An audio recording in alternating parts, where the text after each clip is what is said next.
Bago pa man ako ipanganak, sinumpa na raw ang dugo ko. Iyan ang sabi ng matandang albularyo sa amin noong ako isang pa lang. Ang batang ito, bulong niya habang hawak-hawak ang nanlalami kong kamay, ay isisilang na may layuning pumatay o mapatay. Ako si Doro, 14 na taong gulang, anak ng isang basurero, at apo sa tuhod ng isang dating albularyo sa isang baryo matagal ng tinakasan ng liwanag. Hindi ako kagaya ng ibang bata. Walang masayang kwento ng kabataan, walang larong tumbang preso sa hapon, walang harutan sa ulan. Ang kinalakhan kong musika ay ang sipol ng hangin tuwing oras ng gabi at ang kaluskos ng mga aninong walang katawan. Simulat sa pool, itinatakwil na ako ng mga tao sa baryo. Anak na malas, ika nila. Mula nang namatay si mama sa panganganak sa akin, sunod-sunod ang kamalasan sa aming lugar.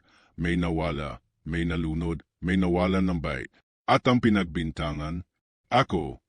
Kaya't lumoki akong laging mag-isa, maliban kay Mira. Siya lang ang naglakas loob na kaibiganin ako, kahit pa binabantaan siya ng ina niyang huwag na huwag lalapit sa anak ng kamalasan. Magkaiba kami. Si Mira ay masayahin, magaan kausap, at puno ng buhay. Ako naman, tahimik, malalim mag-isip, at tila palaging may mabigat na pasan sa likod. Pero kahit ganon, naging matatag ang samahan naming dalawa. Madalas kami sa tabi ng ilog, kung saan siya nagtuturo ng mga kanta mula sa radyo ng tatay niya, habang ako naman ay abala sa pagguhit ng mga halamang gamot sa lupa.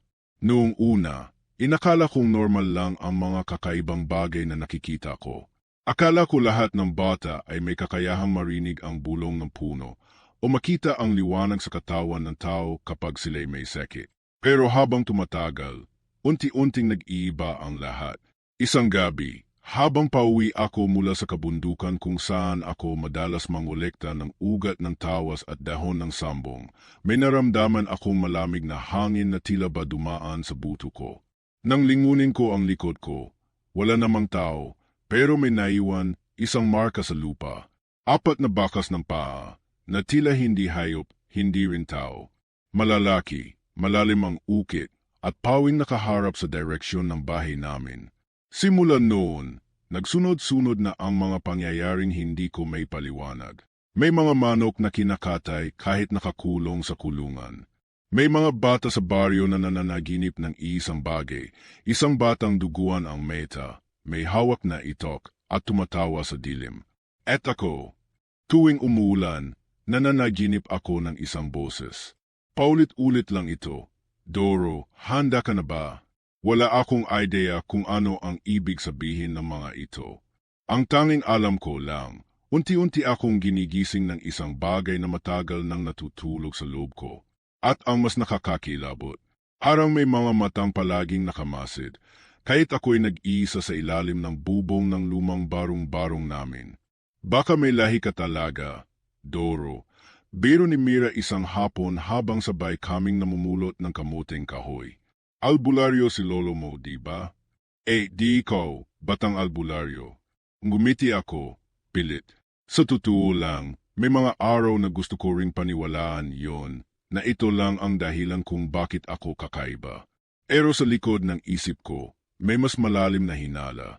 Hindi lang basta albularyo ang dugo ko.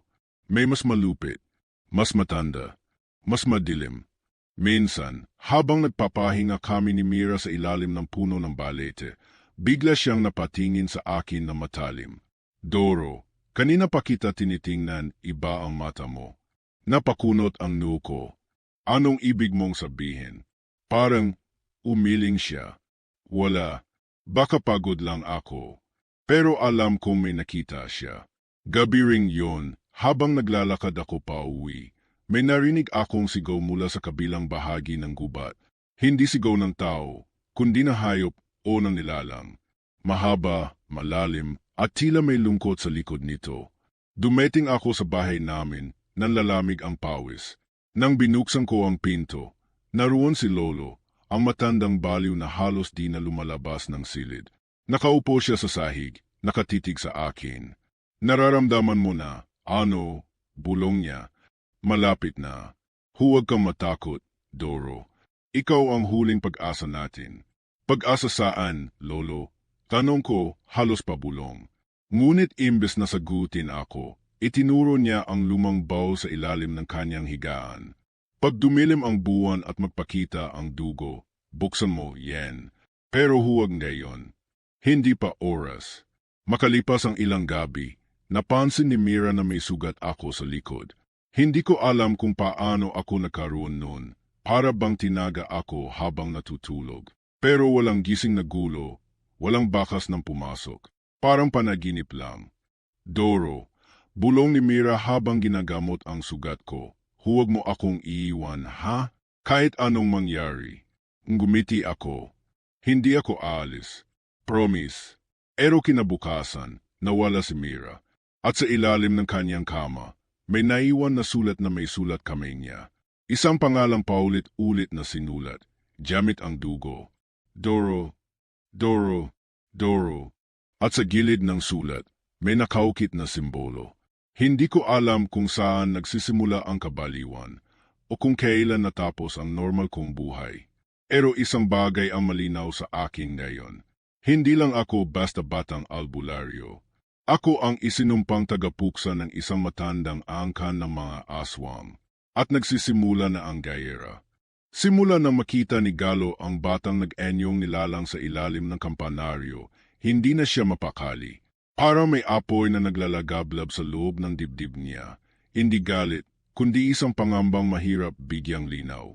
Araw-araw, iniisip niya ang sinabi ni Lola Iska, bago matapos ang buwan, ikaw na lang ang pag-asa ng baryo. Pero paano kung hindi siya sapat? Aano kung hindi siya handa? Sa mga panaginip niya, muling bumabalik ang gabing pinatay ang kanyang ina. Noon ay 7 taong gulang pa lang siya. Malinaw pa rin sa alaala niya ang sigaw ng nanay niya habang pilit niyang pinapasok sa baw si Galo, sabay taklob ng kutson para huwag siyang makita.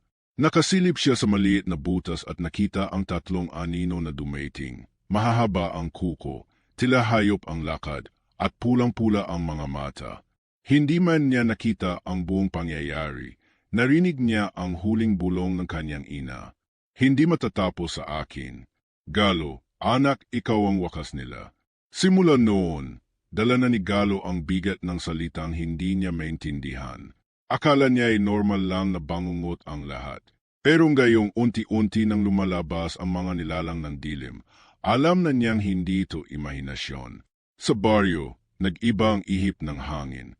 Ang mga kapitbahay, deti walang pakialam sa kanya, gayo'y lantaran ng umiiwas. Hindi na siya pinapasok sa tindahan. May nagsusulat pa sa pader ng anak ng dilim. Si Andoy lang ang nananatiling kakampi niya. Pero kahit siya, ramdam ni Galo ang kaba at tanong sa mga mata nito. Tol, sabi ni Andoy isang hapon habang naglalakad sila sa may ilog, kung totoo ngang may sumpa ang pamilya mo, bakit ikaw pa ang natitirang buhay? Hindi agad sumagot si Galo. Inulot niya ang isang patay na dahon sa lupa at tinapik sa palad. Yun din ang tanong ko gabi-gabi, sagot niya, mahina ang boses. Pero kung hindi ko haharapin, baka mas marami pa ang mamatay. Tahimik sila habang pinagmamasdan ang agos ng ilog. Doon biglang may lumutang mula sa tubig, isang bilog na kabibi, bukas ang gitna, at sa loob ay may maliit na butil ng liwanag. Parang mutya. Ano yan? Usisa ni Andoy, pero si Galo, parang may kung anong puwers ang nagtulak sa kanya para damputin iyon. Agabot ng kabibi sa palad niya, agad na umihip ang hangin. Lumingon sila, at sa gitna ng batis ay may lumitaw na nilalang, isang matandang lalaki, tila yari sa tubig at liwanag. Ang mga mata nito ay kulay asul, parang dagat na kalmado pero malalim. Ako si Amando, sabi na nilalang. Albularyong tagapagtanggol ng pagitan, na mundo ng tao at mundo ng mga nililihim. Napaatras si Andoy, pero si Galo, na natiling nakatayo, hawak pa rin ang kabib na ngayon ay mainit na sa kamay. Anong gusto mo sa akin? Tanong niya. Hindi ko gusto, sagot ni Amando. Kailangan ka ng balance. May isa nang gumising sa lahing nilimot, ang huling pinuno ng angkan ng itim. At ikaw lang, Galo, ang may dugo at lakas para tapusin ang tanikalang yan. Hindi ko to gusto. Biglang tugon ni Galo, nanginginig. Gusto ko lang mabuhay ng tahimik. Ayokong pumatay, ayokong makipaglaban. Hindi mo nahawak ang katahimikan, sagot ni Amando. Simula pa noon, pinili ka na. Mula sa kabibi, lumabas ang liwanag at bumalot sa buong katawan ni Galo. Sa panandaliang saglit, nakita niya ang mga alaala na nakaraan, mga aswang na pumapatay sa gabi, ang kanyang ina na lumalaban gamit ang dahon ng saging na may orasyon, ang kanyang ama na lumuluhod sa harap ng itim na anito. Doon niya na lamang hindi tumakas ang kanyang ama, kundi naging isa sa kanila. Napaupo si Galo sa lupa. Hindi ko kaya to, bulong niya habang pinipigilan ang luha. Ayoko maging katulad nila. Hindi ka nila, Galo, sagot ni Amando. Ang dugo mo ay pinaghalo ng dalawang mundo, ilaw at dilim. Ang tanong, anong panig ang pipiliin mo?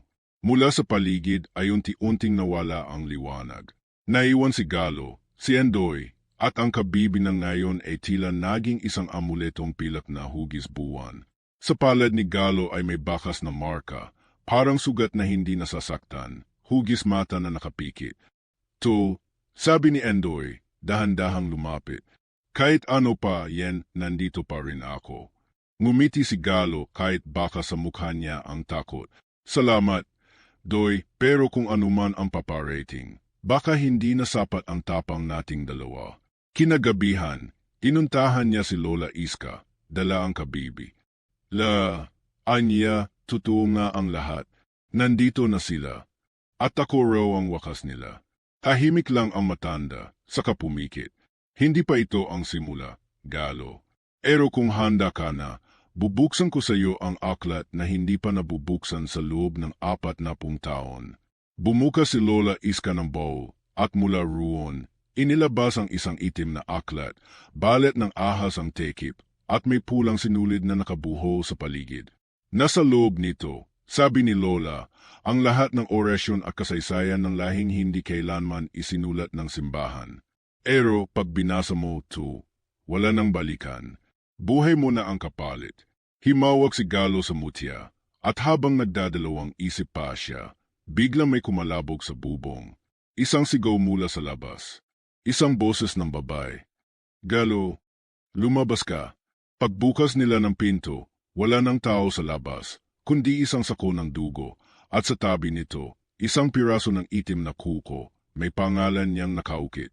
Mula na makita ni Galo ang sako ng dugo sa labas ng kanilang kubo, hindi na siya nakatulog. Paulit-ulit sa isip niya ang tanong, bakit ako? Hindi niya maalis ang pakiramdam na unti-unting binubuksan ang mga sugat na buong buhay niyang sinubukang takpan. Ang pagkamatay ng kanyang ina, ang biglaang pagkawala ng kanyang ama, at ngayon, ang pagpipilit ng tadhana na siya ang humarap sa panganib na hindi niya hiniling. Sa ilalim ng liwanag ng Gesera, binubuklat niya ang itim na aklat na iniabot ni Lola Iska. Mabigat ito sa kamay, para may kaluluwang nakakulong sa loob. Ang mga salita ay nakasulat sa lumang baybayin at may mga pahinang naglalaman ng mga larawan ng nilalang na matagal nang nilimot ng tao. Sigbin, manananggal, balbal, tikbalang, at sa huli, itim na lahi, ang mga aswang na hindi basta-basta pinapalayas ng dasal o bawang. Habang binabasa niya ito, bumabalik sa alaala niya ang huling gabi ng kanyang ina.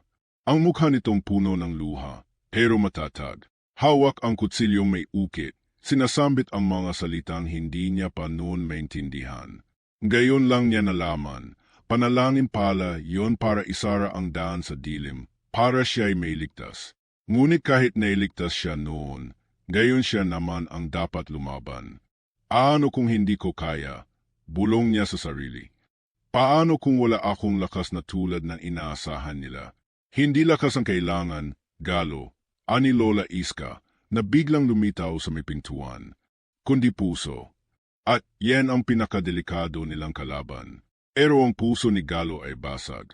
At araw-araw, parang lalo itong nabibitok. Kinabukasan, nagpunta si Galo sa puntod ng kanyang ina. Doon siya nanatili hanggang gabi, tahimik lang na nakaupo, hawak ang mutya sa kanyang dibdib. Sa katahimikan ng gabi, may malamig na simoy ng hangin na dumaan sa batok niya, kasabay ng pagkalusko sa damuhan. May tao ba diyan? Tanong niya, tumayo at tinitigan ang paligid. Walang sumagot, pero naramdaman niya, hindi siya nag-iisa. Paglingon niya, may isang nilalang na parang tao, pero may mahahabang daliri at dilaw na mata, nakatayo sa lilim ng punong saging. Hindi ito gumagalaw. Hindi rin naglalakad. Basta nandoon lang nanonood. Tumakbo si Galo pauwi. Ngunit kahit narating na niya ang kubo, ramdam pa rin niya ang presensyang iyon na parang may matang sumusunod, sumisilip sa bawat sulok ng bahay. May sumusunod sa akin, halos pabulong niyang sabi habang hinihingal. Isa na naman sa kanila. Alam ko, sagot ni Lola Iska habang pinapalibutan ang bahay ng dahon ng alagaw. Ngayon pa lang sila nagsisimula. Binubuwag nila ang loob mo. Hindi ka pa nila papatayin. Gugustuhin muna nilang mawalan ka ng tiwala sa sarili. Para pagdating ng oras, ikaw na mismo ang bibitaw. At totoo nga, gabi-gabi si Galo ay binabangungot. Nakikita niya ang kanyang ama, duguan, humihingi ng tawad. May mga sigaw na nagmumula sa ilalim ng lupa. Minsan, naririnig niya ang tinig ng batang babae na naging halimaw, himihingi ng tulong, umiyak, pero sa huli ay nagiging tawa ng nilalang. Si Andoy naman, kahit laging kasama, napansin niyang tila may itinatago. Minsan, nahuli niyang nakatitig ito sa kanya na matagal, parang may gustong sabihin, pero hindi makapagsalita. Hanggang isang araw, habang nag-iensayo si Galo ng orasyon sa may gubat, biglang sumigaw si Andoy. Galo, tumabi kay. Isang anino ang lumipad mula sa likod ng mga puno, mabilis, may pakpak na parang paniki. Tinamaan nito ang puno sa likuran ni Galo at napasubsob siya sa lupa. Agad namang bumunot si Andoy na maliit na itok at hinataw ang nilalang. Tumosik ito, ngunit hindi nasaktan. Nagbabantay na sila kahit sa araw, hingal ni Andoy. Hindi na sila nagtatago. Nakita mo yon? Tanong ni Galo, nanginginig.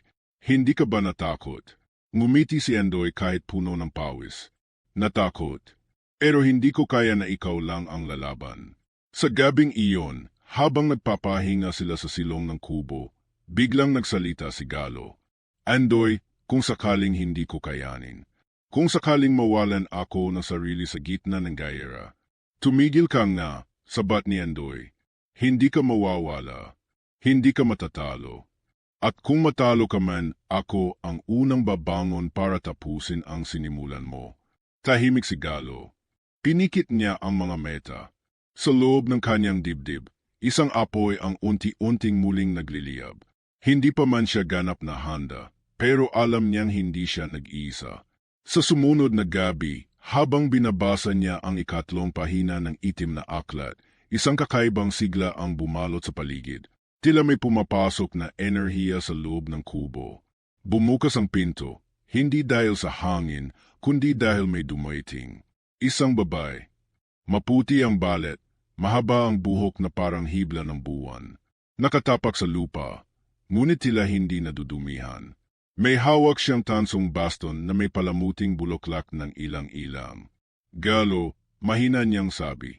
Ako si Deyang Liwei. Diwata ng liwanag. Matagal ka naming hinintay. Bakit ako? Muling tanong ni Galo, boses niya'y garaugal. Bakit ako ang pinili? Dahil sa lahat na may dugong albularyo, ikaw lang ang may pusong may sugat, at ang sugat ay daan sa lakas, kung ito'y iyong haharapin. Tumulo ang luha ni Galo. Hindi dahil sa takot, kundi sa wakas, may umunawa. Ihanda mo ang sarili mo, Galo, sabi ni Deyang Liwei. Dahil sa susunod na kabilugan ng buwan, babangon na ang hari ng itim na lahi. At ikaw ang huling hadlang. Sa paglipas ng mga araw, ramdam na ng buong baryo ang pagbabagong hindi kayang ipaliwanag. Ang mga hayop biglang naglalaho. Ang mga halaman sa palibot ng gubat natutuyo kahit may ulan. At gabi-gabi, may mga sigaw na naririnig mula sa kagubatan, mahaba, house, at tila hindi sa tao nang gadaling. Sa kabila ng lahat, pilit pa ring nag-iensayo si Galo. Kasama si Andoy, araw-araw nilang tinituklas ang mga pahina ng itim na aklat. Inaabot hanggang madaling araw ang pagbabasa ng orasyon at pagpractice ng depensa. Ngunit sa bawat hakbang na papalapit sila sa gayera, mas lalong bumibigat ang loob ni Galo. Hindi lang dahil sa takot, kundi dahil sa tanong na hindi niya maalis. Paano kung ako mismo ang maging dahilan ng pagkatalo? Tol, bulong ni Andoy habang nagbabante sa may pinto ng kubo. Di mo kailangang mag-isa sa laban. Kahit na hindi ako albularyo, hindi kita iiwan. Napangiti si Galo, kahit mabigat ang mata. Alam ko, Doy, pero minsan, parang ako na lang ang hindi naniniwala sa sarili ko. Tahimik sandali si Andoy, bago muling nagsalita. Galo, sa totoo lang, ako rin takot. Pero kung ang takot natin ang pipigil sa'yo, di pa man nagsisimula ang laban, talo na tayo. Tiningnan ni Galo ang mutya na suot niya sa lig. Luma na ito, parang kahit kailan puputok na. Pero habang hinahawakan niya ito, pakiramdam niya ay may bagay sa loob niya na pilit gumigising.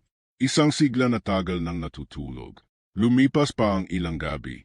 Isang umaga, nagising silang may bakas ng mga kuko sa pader ng kubo. Malalalim, duguan, sa lupa, may mga yapak na pabalik ng gubat, ngunit hindi paanan ng tao. Parang mga kamay, apat lang ang daliri, at ang hakbang ay patagilid. Kahit hindi pa sila umatek ng hayagan, nilalaro na nila ang isip natin.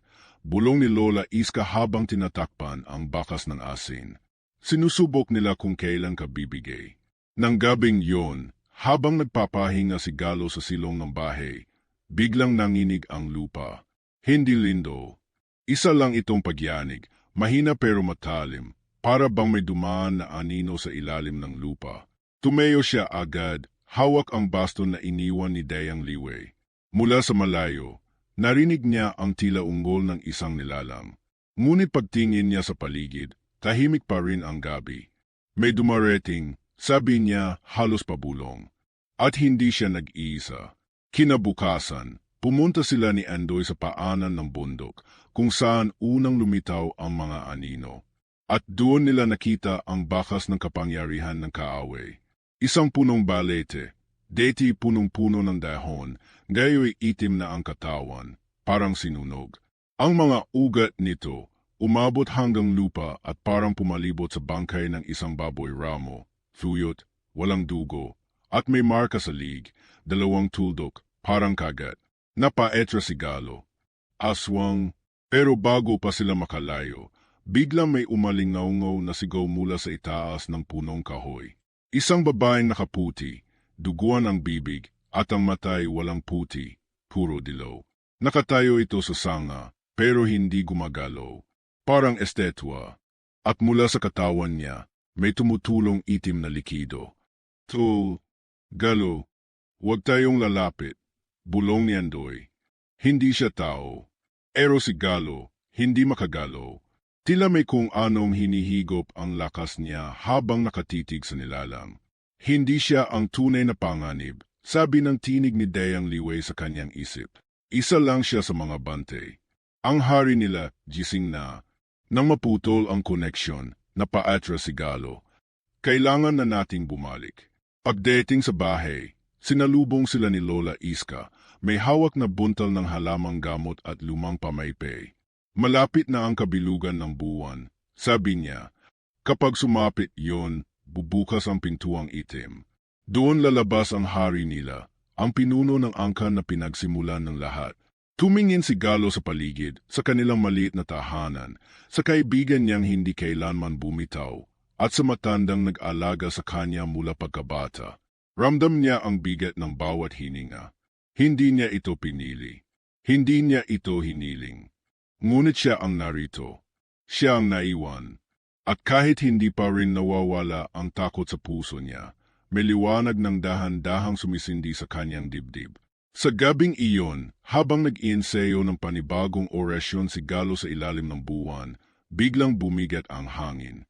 Tumigil ang mga kuliglig. Kumuti ang paligid, hindi dahil sa buwan, kundi dahil sa usok.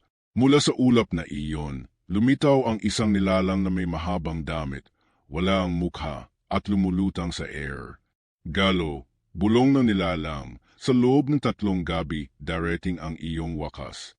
Ang hari ay nagising na, at ang dugo mo, siyang magbubukas ng daan. Pagkawala ng nilalang, tumayo si Galo, pawis na pawis, nanginginig pero hindi umatras.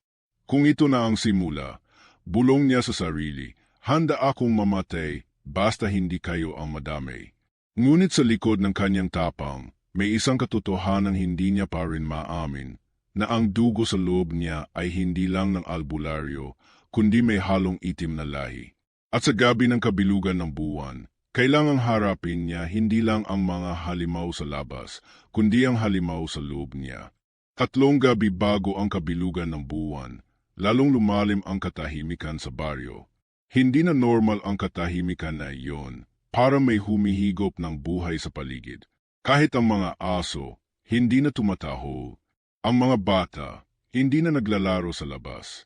At sa himpapawid, may mga uwak na pekot-ikot, palaging 3, hindi umaalis sa itaas ng bahay ni Galo. Alam niyang malapit na. Ramdam niya sa bawat tibok ng puso niya. Ramdam din niya na may mali. Hindi lang sa paligid, kundi sa pagitan nila ni Andoy. Sa mga huling araw, napapansin niya ang pag-iwas ng kaibigan sa mga tanong. Minsan, nahuhuli niyang nakatitig ito sa kanya ng malalim. Hindi sa takot, kundi parang may bigat na itinatago. May problema ba, Doy? Tanong ni Galo minsan, habang inaayos nila ang mga dahon ng alagaw sa paligid ng bahay. Wala, tol. Pagod lang siguro. Sagot ni Andoy, mabilis, hindi tumingin sa mata. Halika na, tapusin na natin to. Pero alam ni Galo, may hindi sinasabi ang matalik niyang kaibigan.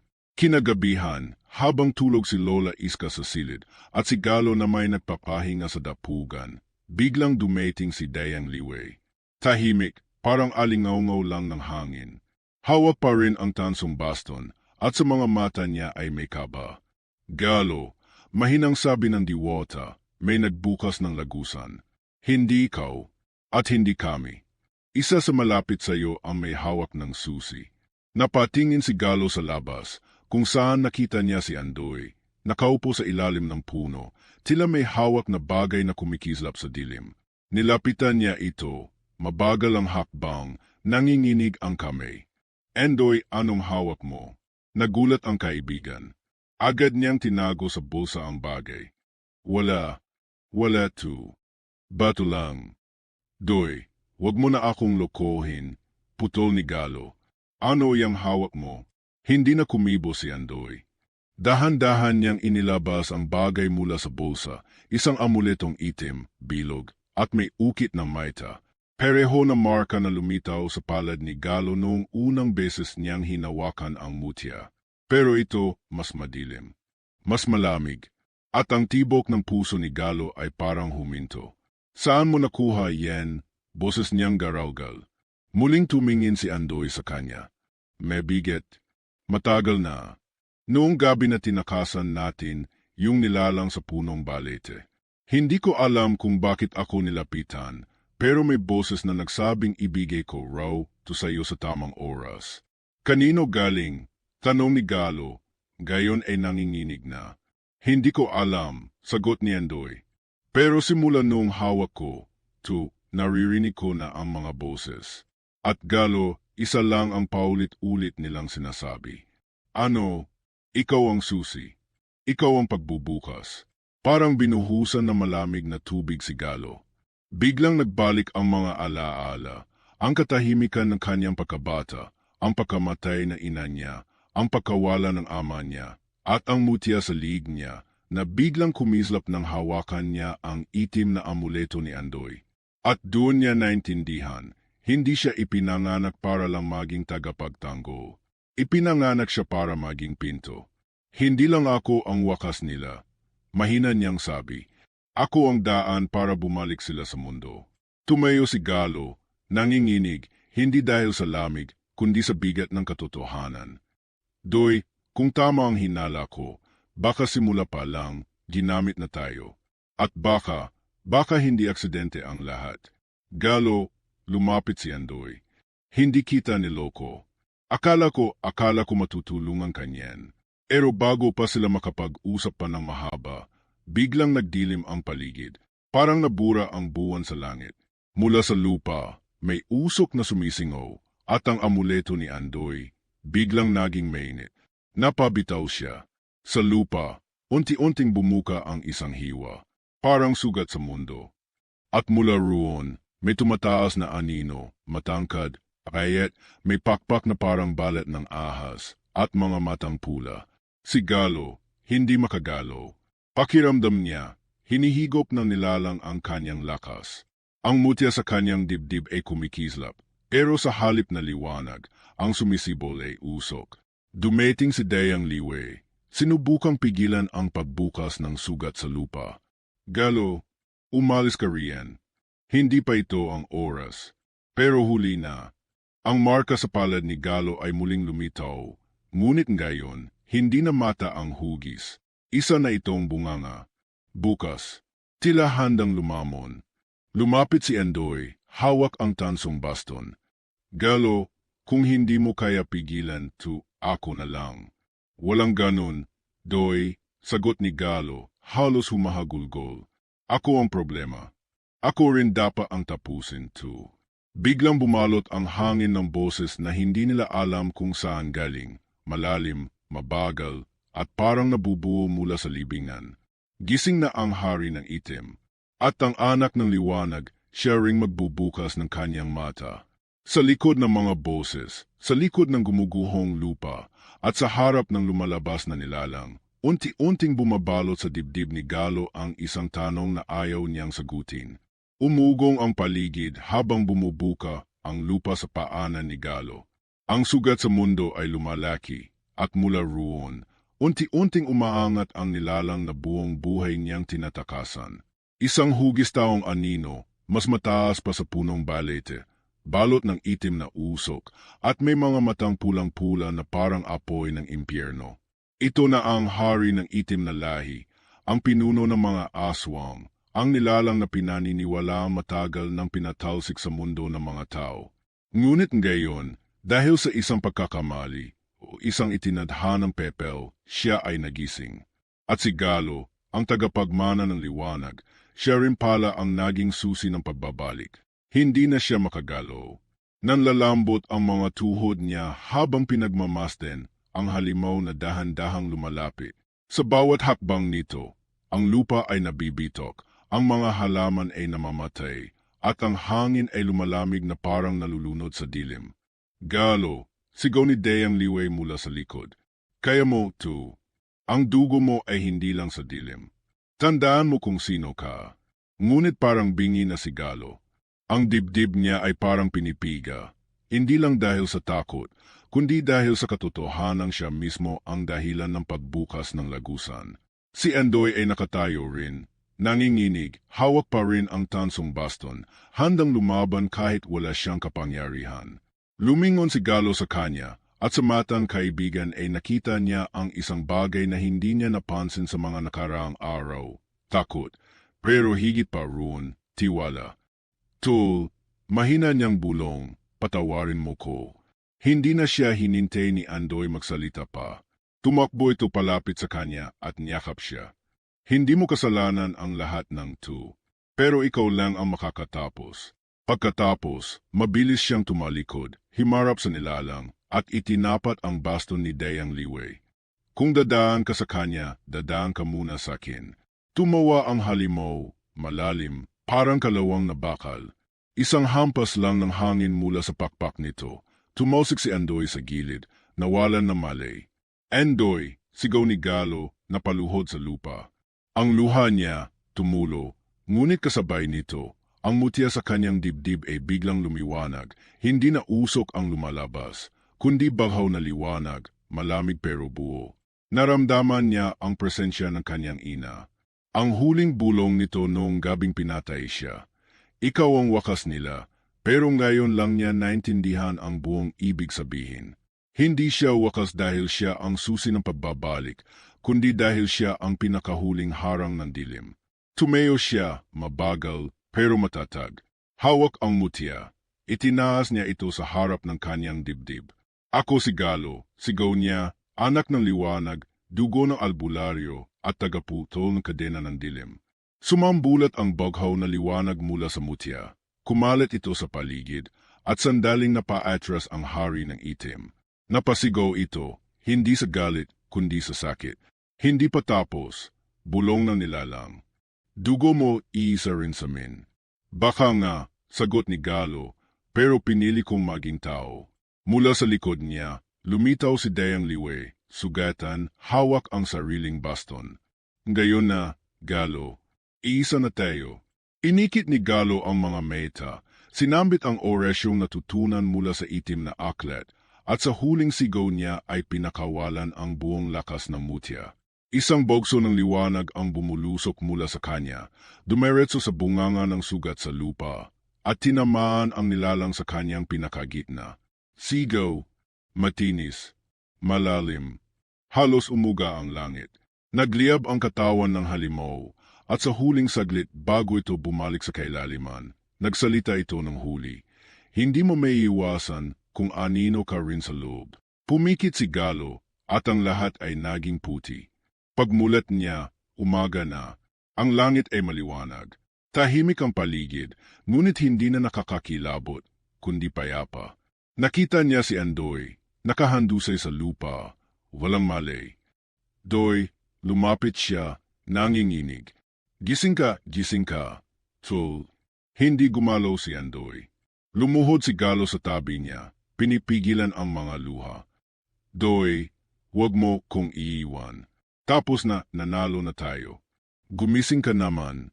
Dahan-dahan, gumalaw ang mga daliri ni Andoy. Umubo ito na mahina, saka pumikit ulit. Ang lakas ng tama ng hangin, parang ginupi ako ng 3 jeep. Napatawa si Galo sa gitna ng luha. Buhay ka.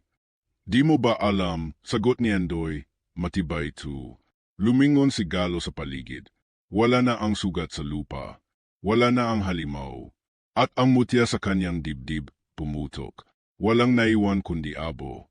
Galo, lumapit si Dayang Liwe, mahina ang tinig. Tapos na ang laban, pero hindi pa ang tanong. Totoo ba ang sinabi niya? Tanong ni Galo. May bahagi akong kadiliman. Lahat tayo, sagot ng diwata.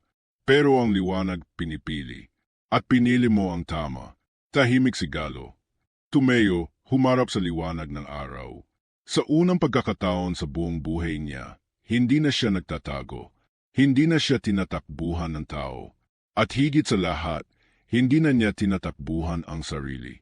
Ngunit sa likod ng kanyang anino, sa pinakadulo ng liwanag, may maliit na marka pa rin sa kanyang balat, isang mata, nakapikit naghihintay. Ilang linggo na ang lumipas mula nang isinara ni Galo ang sugat sa mundo. Bumalik na sa dating anyo ang baryo nila, tahimik, puno ng hangin, at may tunog ng normal na buhay. Ngunit sa ilalim ng katahimikan na iyon, alam niya may mga sugat na hindi nakikita. Mga sugat na iniwan ng dilim at ng kanyang sariling desisyon. Nagbago ang lahat mula noong gabing iyon. Si Dayang Liwe, matapos ang labanan, ay tuluyang nawala. Wala nang bakas ng diwata kahit saan. Iniwan lang siya ng isang tanim na halamang hindi niya alam ang pangalan, nakalagay sa isang lumang palayok na may nakaukit na orasyon. Panahon na para ikaw ang magbante. Ito ang iniwang mensahe. Arang lamig ng gabi, dahan-dahan itong gumapang sa puso ni Galo. Siya nang ngayon ang albularyo. Ang dating batang tinataboy, tinatawag na malas, at pinandidirihan ngayon ay nilalapitan ng mga tao. Sa umpisa, hindi niya alam kung tatanggapin niya ito. Parang hindi totoo. Parang pakitang tao lang. Pero unti-unti, napansin niya ang pagbabagong totoo. May mga batang lumalapit sa kanya para magpaturo ng halamang gamot. May mga matatandang nagpapaalbularyo. May mga nanay na nagdadala ng may lagnat.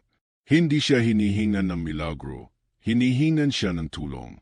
At iyon ang mas mabigat. Iyon ang mas totoong tungkulin. Si Andoy, sa kabila ng sugat sa kanyang katawan at muntikang kamatayan, ay nanatiling nasa tabi niya. Hindi siya iniwan. Sabi ko sa iyo, Minsan itong biro, di tayo mapapatay ng multo. Pero huwag tayong magpakakampante. Baka multo pa rin ng utang sa tindahan ang tumudas sa ting. Doon lang ulit siya tumawa ng malaya. Ngunit kahit may halakhak, hindi rin nawala ang lungkot. Dahil sa kaguluhan, may mga taong hindi na bumalik. May mga alagang hayop na hindi na nakita. At higit sa lahat, naiwan pa rin sa kanya ang marka sa kanyang likod, ang mata ng dilim, nakapikit, pero buhay. Isang gabi, habang mag-isa siya sa kubo ng lolo niyang dati niyang kinatatakutan, umulan. Malamig ang gabi. Tahimik ang hangin. Nakatingin siya sa lumang lampara at biglang pumasok sa isip niya ang tanong, kung hindi ko pinili ang liwanag, ano na kaya ako ngayon? Hindi niya alam ang sagot, pero ang sigurado niya, wala na siya sa dilim. Dumaan siya sa puntod ng kanyang ina kinabukasan. Bitbit niya ang mga halamang itinuro ni Deyang Liwe. Pinunasan niya ang alikabok sa lapida. Nagawa ko na po, mahina niyang sabi. Pero ang tanong, kaya ko ba pang ituloy? Parang sumagot ang hangin, banayad na dumampi sa pisngi niya. Minsan, hindi mo kailangan ng tinig para masabing. Sa susunod na linggo, pumunta siya sa paaralan para magturo ng mga halamang gamot. Ang mga batang deity tokot sa kanya, ngayon ay nakapalibot, nagtanong, nagkulitan. Isa roon, batang babae, tahimik lang. Matagal siyang nakatingin kay Galo. Bakit? Tanong niya. May mata ka po sa likod. Bulong nito. Parang sa libro ng mga alamat. Hindi sumagot si Galo. Ngumiti lang siya. Ang mahalaga, alam ko kung saan ako nakatingin. Ngumiti rin ang bata. Sa tama, tumango siya. Sa huling gabi bago magbagong taon, inakyat nila Andoy ang buro kung saan naganap ang huling laban. Doon nila pinagsaluhan ang simpleng pagkain, tahimik lang, habang pinagmamasten ang alapaap. Tol, tanong ni Andoy, natatakot ka pa rin ba? Hindi ko alam, sagot ni Galo. Pero sa totoo lang, mas natatakot ako na hindi ko kayanin. Lahat naman tayo natatakot. Pero di ibig sabihin noon, titigil tayo. Tahimik sila ng matagal. Hanggang sa biglang may dumaan na puting ibon sa ibabaw nila. Tahimik, mabilis, at parang may mensaheng dala. Napangiti si Galo. May mga bagay talagang hindi nababalik sa deity. Pero may mga bagay din na kailanman, hindi talaga nawawala. Tulad ng liwanag, tulad ng pag-asa, tulad ng pagkakaibigan. Pagkatapos ng lahat, si Galo ay hindi na lang batang albularyo. Siya na ngayon ang tagapangalada. Ang bantay, hindi ng baryo lang, kundi ng balance sa pagitan ng dilim at liwanag. At kahit may markang dala, kahit may aninong sinusundan, ang puso niya ay malinaw na. Kung kailanman muling bumangon ang dilim, hindi na siya tatakbo. Dahil minsan, sa katahimikan ng gabi, mas malinaw ang liwanag. At sa dulo ng lahat, minsan kailangan mo lang tanggapin ang madilim na bahagi mo para makapili ng tama.